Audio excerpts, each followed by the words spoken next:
consacré aux frères musulmans, un document qui met en garde contre le développement de cette forme d'islamisme en France.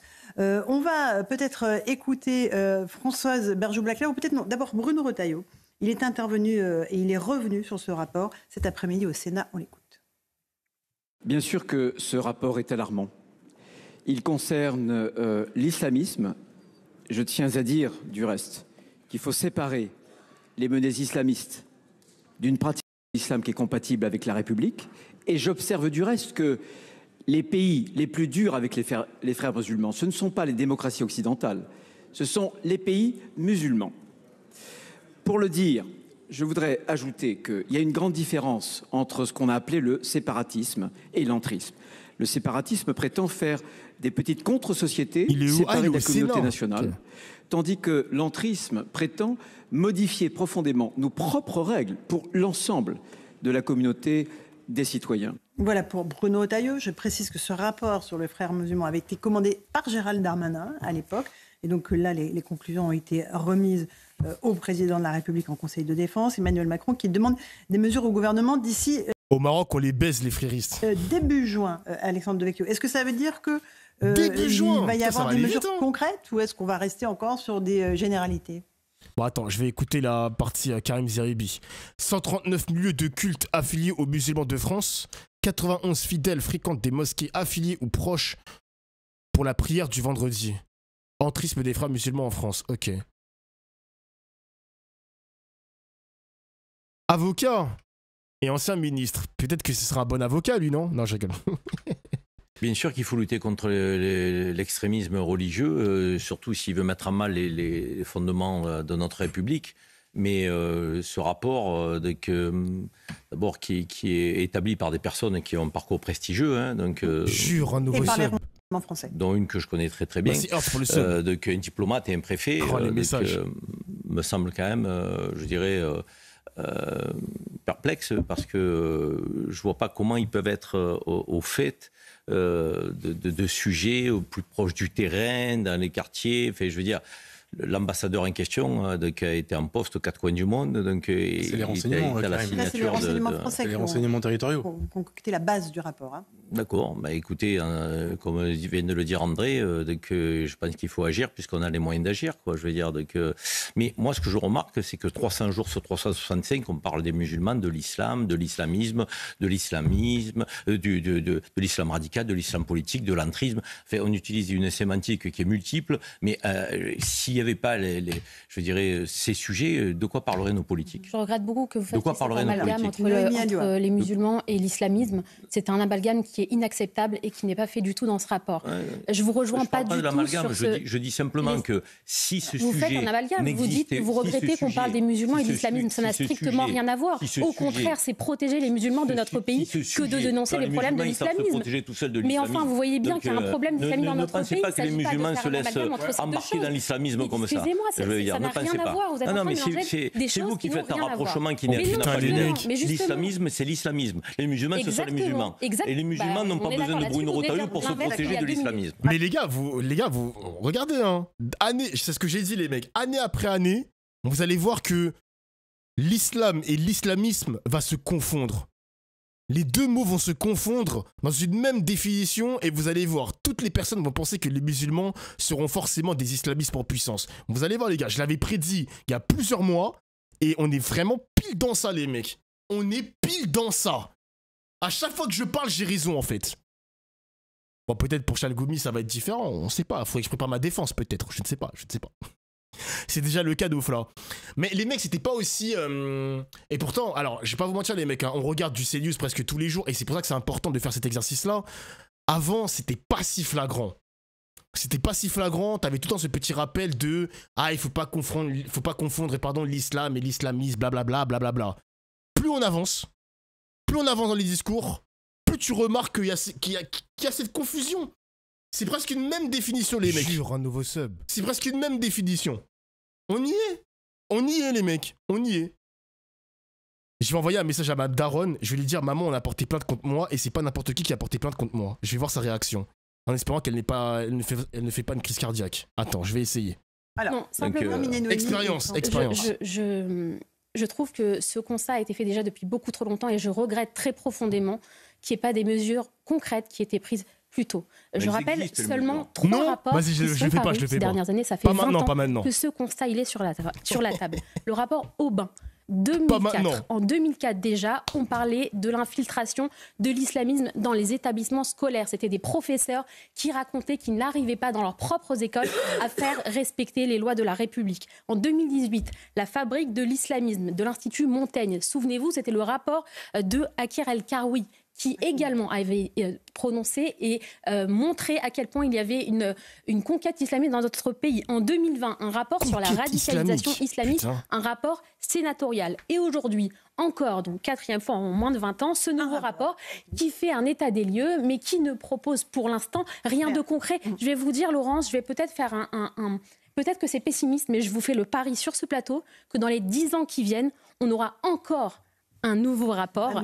Et qu'on n'aura pas avancé sur la question et pire que la conquête islamiste aura continué à avancer dans notre pays. C'est peut-être pessimiste, mais je regrette qu'il n'y ait pas, en tout cas je ne vois pas personnellement de volonté politique suffisante pour s'attaquer aux problèmes, encore une fois, qu'on connaît très bien depuis très longtemps. Le président Macron demande des mesures d'ici. On est en train de se faire gaslight. Vas-y, on va écouter le journaliste du JDD. Tiens. On va écouter le JDD. Les mecs, on nous fait facilement oublier nos problèmes, hein. La société, l'argent, le capitalisme. C'est facile de parler de religion pour faire oublier les revendications des gilets jaunes, les grèves ArcelorMittal, le fait que le chômage va recommencer à repartir à la hausse. Ça a bon dos quand même, hein. Ça a bon dos de parler de religion quand même, hein. On n'a pas appris grand-chose dans le rapport, malheureusement. Beaucoup de gens avaient fait ce constat. C'était à peu près partout. En effet, Florence Bergeau-Blaclair avait documenté ça de manière assez précise. Mais il a une vertu néanmoins, c'est qu'il émane de l'État. Et comme ce sont les renseignements qui ont collecté ces informations, maintenant, plus personne ne pourra dire « on ne savait pas » ou plus personne ne pourra dire « oui, mais c'était quelqu'un de très orienté » ou alors c'était des travaux d'une fondation, mais on ne savait pas très bien d'où ça venait, etc. Maintenant, c'est les services de l'État. On ne peut pas avoir plus précis. Et puis, peut-être qu'ils n'ont pas tout, mais au moins tout ce qu'ils ont, ça vient de nos renseignements. Donc, à partir de maintenant, le constat ne pourra plus être contesté. Et à partir de ce moment-là, si je résume un peu le problème qu'on a aujourd'hui avec ces 7% de lieux de culte et ces 91 000 fidèles, c'est que c'est un projet politique, c'est un projet fondamentaliste qui vise de la part des frères musulmans, à convaincre une partie des musulmans qui ne sont pas des frères musulmans, qui ne sont pas des islamistes, l'immense majorité qui sont victimes d'islamophobie d'État de la part de la France et que donc il faut qu'ils rejoignent le combat et qu'ils deviennent islamistes eux-mêmes. Je pense qu'à partir du moment où on a cette volonté de conquête et de subversion des esprits, la première mesure, mais ça ne va pas se décréter d'ici le début du mois de juin, mais c'est au moins qu'une très grande majorité de la classe politique, y compris au sein du bloc central, y compris les plus modérés du bloc central, comprennent que c'est plus juste une question de xénophobie de vouloir limiter l'immigration, c'est aussi une question de salubrité publique. Ça veut dire qu'il faut qu'on arrête de faire entrer des gens qui vont être possiblement demain des cibles et des conquêtes des frères musulmans. Alors Alexandre, pourquoi elle a dit salubrité publique, genre c'est fort comme mot quand même. Alors oui. Tiens, je vais écouter Karim. Finance, donc les financements, et c'est à l'échelle européenne, mais c'est à l'échelle locale. Et il y a une corruption majeure de la classe politique aujourd'hui. Karim, vous voulez réagir ? Moi, j'entends dire il ne faut pas faire de confusion entre musulmans et les islamistes. Et là, je vois des chiffres, 91 000 fidèles donc, qui fréquenteraient des mosquées affiliées aux musulmans de France. Est-ce que ça veut dire que 91 000 fidèles donc, sont les adeptes des frères musulmans ? Ce sont les chiffres du rapport. Hein. Je pose la question. Posez-le au auteur du rapport. Non mais arrêtez de me couper toutes les 30 secondes. Non mais vous avez posé une question. Un fidèle qui fréquente un lieu de culte, en général, il fréquente un lieu de culte de proximité. Non mais tu poses une question. La plupart du temps, un fidèle, il fréquente le lieu de culte de son quartier. Il ne le fréquente pas parce que donc, on va y prôner tel islam ou telle sensibilité. Donc, je pense qu'il faut raison garder. Si on doit lutter contre ceux qui veulent faire de l'islam politique ou mettre à mal les fondements de la République, on a des services pour ça. Donc on a des mesures judiciaires pour fermer les mosquées. Mais encore une fois, quand j'entends dire non, il ne faut pas faire la confusion, je suis désolé. Alors non, c'est la fin du débat. La confusion, elle est faite dans l'esprit des Français. Rapidement, non, c'est la fin du débat, on est à la pub. Moi, je réponds d'une phrase à Karim sur est-ce que ces 91 000 personnes sont des frères musulmans ? Je ne sais pas. En attendant, ils sont dans des mosquées où ils entendent des prêches de frères musulmans et ça ne les dérange pas. Mais pas du tout. Ils vont faire leur prière à la mosquée. Non, mais ils entendent mais excuse-moi, alors ça veut dire que tous ceux qui ont officié à Betaram sont des gens effectivement qui sont porteurs du fléau qu'il y a eu à Betaram. Non, tu peux pas généraliser comme ça. Tu peux pas essentialiser comme ça. Personne ne fait ça, mais très bien. Karim, tu préférerais pas que dans ces mosquées-là, il y a autre chose qu'une rhétorique des frères musulmans. C'est quand même, on ne dit pas que tous sont contaminés par la rhétorique, mais elle risque d'infuser. Si dans toutes ces mosquées-là, il y a cette rhétorique-là, peut-être qu'il faudrait fermer ces mosquées-là et qu'il y ait une autre rhétorique plus républicaine. Toi qui as le mot république à la Camilo, investissent là. Aujourd'hui, 99% des musulmans dans notre pays ne posent aucun problème. Donc je ne vois pas qu'est-ce qui infuse. Allez, il n'y a rien qui infuse. Petite pause, merci. On se retrouve dans un instant dans Punchline sur CNews. À tout de suite. Je vais skip la pub. Je vais skip. Alors, attendez. Ouais, c'était cette histoire. Nogent-sur-Oise, un mineur tué à l'arme blanche. Coup de hache carrément, c'est n'importe quoi ça. Alors souvent c'est problématique, parcours de délinquance des mineurs. Ouais, à l'évidence, il y a un problème d'éducation, donc à la base, c'est une évidence entre parents d'abord et école ensuite, qui semble ne pas avoir de prise sur ces jeunes qui deviennent des adolescents très violents. Et puis ensuite, il y a un problème de justice et de réponse judiciaire. Parce que quand on regarde le profil de ces jeunes, même s'ils sont très jeunes, qu'ils ont 16 ou 17 ans, ce sont souvent des multirécidivistes. Ce sont souvent des jeunes que la police connaît. Et là, encore une fois, il ne faut pas se méprendre. Je veux dire que l'ensemble de la jeunesse ne porte pas des couteaux et n'est pas violente. Mais il y a quand même, je dirais, un noyau dur qu'on n'arrive pas à canaliser et qui reproduit. Parce que moi, je pense qu'on... Le pays va mal. Le pays va mal, hein. Mais c'est plus important de planter contre un noir. Je comprends. On a un problème, c'est qu'on ne réagit pas à la première infraction, au premier délit, à la première violence. On ne réagit pas. On a été encore il n'y a pas si longtemps sur des rappels à la loi, je veux dire des stages de citoyenneté. Ça marche pas. Ça marche pas. Il faut à un moment donné une mesure qui soit beaucoup plus forte, mesure éducative plus forte, un éloignement, un centre d'éducation fermé, avec des éducateurs, un esprit un peu militaire, essayer de rattraper ce que les parents n'ont pas fait, ce que l'école n'a pas pu faire, donc, et remettre dans le coup à 15, 16, 17 ans, on ne peut pas estimer qu'un adolescent est foutu. C'est un plan Marshall qu'il faut faire là, parce que... Ça n'a pas... Un plan Marshall. C'est un plan Marshall. Il faut déployer des moyens considérables, parce que les centres d'éducation, il y en a très peu, une cinquantaine en France, on le dirait. Oui, 50. Il faut en construire d'autres. Sur 100 départements, on a Ils accueillent chacun 15 personnes maximum, et c'est pas des centres fermés. Bien sûr. Souvent, les gamins repartent sans avoir rien appris. Je l'avais dit que sur le plateau, il y a des études qui ont été faites. Ne pas agir nous coûte plus cher que si nous investissions dans des infrastructures et dans des moyens humains pour recadrer ces jeunes. Ça nous coûte plus. Ils vont te dire, il n'y a pas l'argent.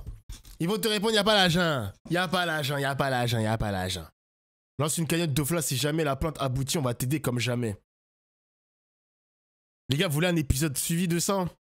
Je vous en parlerai, les mecs, y a pas de problème. Merci pour le sub, Xeno, Docteur Xeno.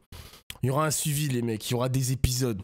On va suivre ça de A à Z. Épisode 1, Dofla à la barre. Épisode 2, Dofla à la barre. Épisode 3, Dofla en prison. Peut-être, j'en sais rien. Ou Dofla avec un... Peut-être que j'ai pris un stage de citoyenneté, les mecs, on sait pas, on verra. Plus cher. Ça nous coûte des milliards de ne pas agir. La délinquance nous coûte très cher, la société. Et des vies. Et des vies. De vécu. Évidemment. Oui, alors moi je pense que les réseaux sociaux sont un élément parmi d'autres, mais accélèrent un processus de décivilisation. Mais il ne faudrait pas se limiter à cela. Vous avez compris. Expliquer par cela. Attends, je vais avancer. Putain, je crois que le mineur, il avait à peine 14 ans. Une enseignante renversée après un rodéo. Putain, mais là, c'est l'enchaînement des... Je peux pas vous faire subir ça plus que ça, les mecs. C'est l'enchaînement des climats anxiogènes, là. Je connais très bien ce quartier, effectivement. Il y a un lycée public, en face, il y a un lycée privé, énormément de jeunes, beaucoup de flux de passages de voitures. Dramatiquement, j'ai envie de vous dire, à Marseille, c'est plus rare de voir quelqu'un en scooter avec un casque que sans casque. Ah oui. Ah oui, mais évidemment. Je veux dire, dans certains quartiers, en fait, c'est une incivilité qui devient criminelle. Parce qu'au départ, c'est un acte d'incivilité. On ne respecte pas la loi, donc on argue un petit peu le code de la route, on ne met pas de casque, et puis ensuite, derrière, on devient danger public. Et on peut tuer quelqu'un, ou le blesser gravement. Donc il y a cette forme d'inconscience et d'irresponsabilité, mais qui se généralise. Et moi, je considère qu'il y a des endroits où on a plus ce type de phénomène que dans d'autres quartiers. Il faudrait mettre plus de police. Et on n'a pas plus de police. Dans le 15e arrondissement, j'y habite, je sais de quoi je parle. Donc on a des opérations de sécurisation de certains quartiers pour lutter contre la drogue. C'est très temporaire, très conjoncturel, 24, 48 heures, 72 heures. Donc, et ensuite, ils s'en vont. Mais quand il y a une opération de sécurisation, tout d'un coup, le calme absolu. Je veux dire, le contexte, ni rodéo, ni rien le du contexte est apaisant. Il n'y a pas de rodéo, il y a personne. Et je veux dire, cette présence policière, on en a besoin. Moi, j'ai souvent milité, et je militerai toujours dans notre société de plus en plus violente, de plus en plus incivile, à une police présente au quotidien. On a besoin de rappeler les règles. Avec fermeté. L'îlotage, ça s'appelait l'îlotage. La police de proximité. Oui, police de proximité, parce que l'îlotage de papa, effectivement, ça n'a plus de sens aujourd'hui. Les gens sont violents, irrespectueux, mais c'est des équipes pédestres, 4, 5, 6, armés, formés. On parle plutôt des gens qui sont sportifs, qui ne reculeront pas, et c'est les voyous qui doivent reculer. Mais on ne se donne pas les moyens de faire ça. C'est pas vrai. On se raconte des histoires. C'est pour ça que moi, Bruno Retailleau, il me fatigue, parce qu'il parle beaucoup. Alors là, je vais dire, c'est un des ministres qui parle le plus. Mais c'est quoi son bilan? Alors je sais pas si c'est celui qui parle le plus, mais en tout cas c'est celui qu'on entend le plus. Mais c'est quoi son bilan? Il va falloir à un moment donné que nos ministres, on les évalue comme on évalue. C'est vrai qu'on lui fait jamais son procès à lui. Hein. Ils disent que c'est pas le procès, mais à un moment donné, les gars, c'est le ministre de l'Intérieur, il doit rendre des comptes. Hein. Ah, vous croyez quoi? Personne va lui attraper sa veste, genre. Alors, je comprends pas là. Hein. Il faut lui attraper la veste. C'est lui qui est responsable des redéveloppements, il y en avait avant lui. Tous en même temps. Est-ce que les voyous ont peur ou pas? Est-ce que ça recule ou pas? Alexandre et Noémie. Alexandre. Moi, je trouve que tu as quand même une... Pardon, on sent qu'il y a une dent personnelle contre Bruno Retailleau, parce que je suis le premier à être sévère, à m'interroger sur l'utilité de sa présence au gouvernement, mais enfin, il t'a pas échappé. Qu'on n'avait pas de majorité, que c'était un gouvernement de briques et de brocs, et donc qui faisait ce qu'il pouvait dans un contexte extrêmement compliqué, avec des marges de manœuvre. De toute façon, le seul moyen de défendre Bruno Retailleau, c'est de dire que le gouvernement, il est minoritaire ou illégitime ou je ne sais pas quoi, le Parlement, il est éclaté en 3 blocs. Ça va être la seule excuse, les gars, pour dire à Bruno Retailleau, lui en voulait pas, il avait les poings et les mains liés. À la fin, il a fait ce qu'il a pu. Pardon. Pourquoi j'ai dit non, mais il y a eu d'autres. Je me satisfais pas de ça, mais il y a eu d'autres ministres. Ça peut pas travailler, ça démissionne. Il y a eu d'autres ministres de l'Intérieur, d'ailleurs Gérald Darmanin par exemple, qui ont fait beaucoup de com. T'étais presque plus indulgent avec Gérald Darmanin. Il est resté plus longtemps, il avait une majorité. Donc là, bon, il est là depuis peu de temps, Bruno Retailleau. Pas lui demander de tout résoudre. Bien que, je le dis, la question est posée de plus. La sécurité. Je ne demande pas de tout résoudre. Parce qu'effectivement, quand il sait bien que la sécurité, c'est étrangère, il n'est pas à sa place. On voit bien, c'est marrant. Sécurité. On voit bien on voit bien ce qui te gêne chez Gérald Darmanin. Sécurité. Mais tu sais bien, c'est que la sécurité, c'est pas seulement la police, c'est la justice, c'est l'immigration. La vraie question, est-ce que tu penses qu'en 2027, la gauche sera unie pour faire passer le candidat le plus haut dans les pourcents, ou tu penses qu'on va se nerf nous-mêmes? On va se nerf nous-mêmes, Victor. Vraiment, très honnêtement, on ne sera pas unis autour d'un seul candidat. C'est impossible.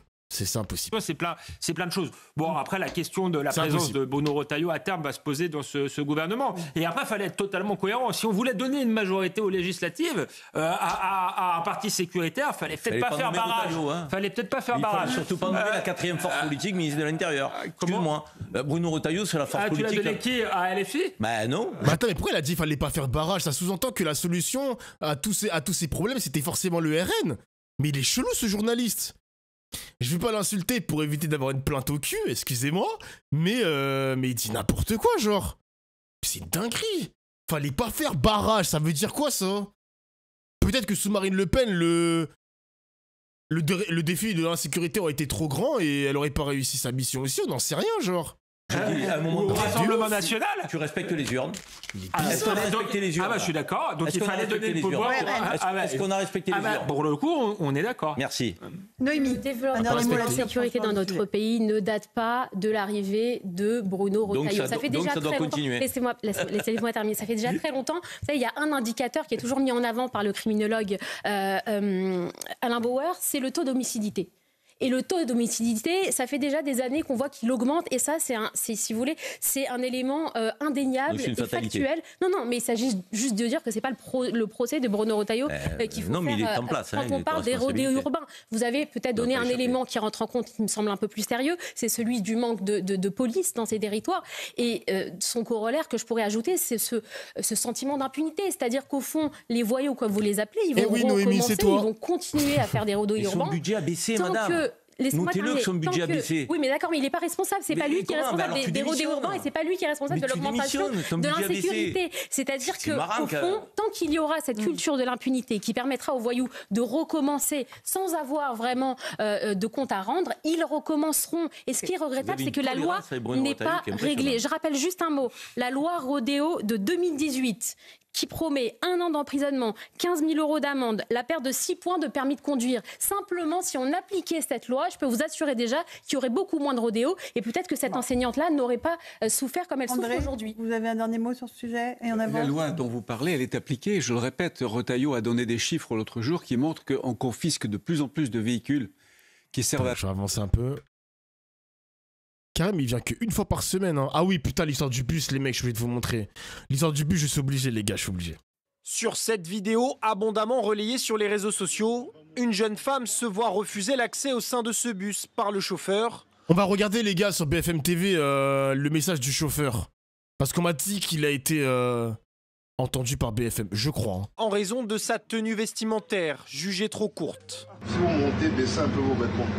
C'est tout ce que je demande. Alors... Les faits se seraient déroulés sur la ligne de bus qui relie Joinville-le-Pont à Champigny-Jeanne-Vacher, dans le sud-est de Paris. Un refus qui a suscité l'indignation générale, à commencer par la principale intéressée. Je vais pour aller à la salle, donc oui, je suis dénudée, je vais avoir chaud, je vais transpirer. Je rentre dans le bus comme je veux, on est en France, je m'habille comme je veux. Face au scandale que cette vidéo a provoqué sur les réseaux sociaux, la RATP a réagi et sanctionné le chauffeur. Le machiniste a été immédiatement retiré de la conduite et une procédure disciplinaire est engagée à son encontre. Qui t'a envoyé, frérot? Qui t'a envoyé? T'es là, t'es peut-être père de famille, t'as des enfants à nourrir, etc. Qui t'a envoyé à aller faire la police du vêtement? Pardon. Qui t'a envoyé? Vous voyez, les gars, des fois, mêlez-vous de votre cul, les mecs. Mêlez-vous de votre cul. On n'a pas encore la version du chauffeur. J'aimerais bien l'entendre quand même, les mecs, parce qu'on m'a dit, ah, Dofla, il y a des updates. Ah, Dofla, tu ne sais pas tout, etc.